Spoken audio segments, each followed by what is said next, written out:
And this weather forcing the fourth straight day of disruptions at DIA as this busy Memorial travel period comes to a close. FlightAware reports more than 900 delays today and 57 cancellations into or out of Denver. In fact, the FAA also issued a ground stop this morning because of all that heavy fog.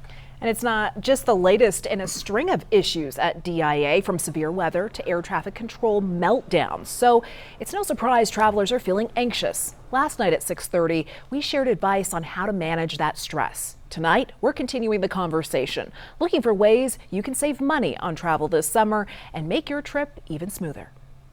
Joining us now to talk more about summer travel is Skylar McKinley with AAA. Skylar, thank you so much for talking to us today. My favorite thing to talk about. Skylar, so many folks are on a tight budget right now, but they are excited to get out this summer. They want to enjoy. Talk to us about some of the best deals of the summer, whether you're traveling maybe internationally or staying right here at home in America. If you haven't booked anything yet, it's actually bearing out to be a pretty good summer for last minute travel. Fuel costs are down across the board. We see that play out in airline tickets. There's some economic uncertainty, so folks are hesitating to take trips. There are some more last minute deals than there have been in years past. To get those deals, though, you have to be flexible, right? So if you know you want to travel to New York City at a certain time, or you need to be at Disney World on a certain day, you're probably locked in at more expensive pricing. But if you're willing to travel somewhere on some day, there are a lot of last minute deals available this year and at pricing we haven't seen really since the COVID-19 pandemic. All about flexibility, Skylar. Well, holidays like the 4th of July and Labor Day are always super busy. Talk to us about the best times during the summer to travel. Yeah, so if you can avoid traveling when everybody else is traveling, you're going to save some money and spare yourself the headache of really crowded airports. So if you're flying domestically, we know that Tuesdays, Wednesdays, and Saturdays tend to have the cheapest fares and the fewest crowds. That's going to be true because folks just aren't traveling.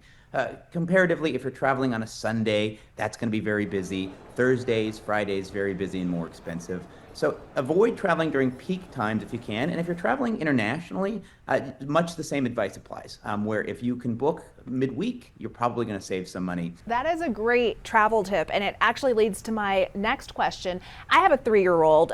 Traveling always requires a lot of pre-planning, and I just want to know any travel hacks for families as well as individuals who may be taking a road trip or a flight and they want to get out this summer. What are those best travel hacks?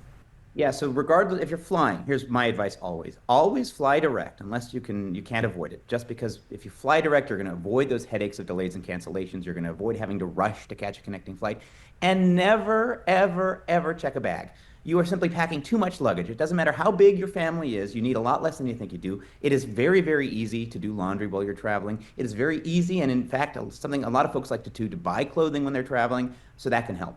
When it comes to road trips and the like, generally my advice is to be mindful if you're trying to save on how to fill up for gas, right? And that's the price that families most think about.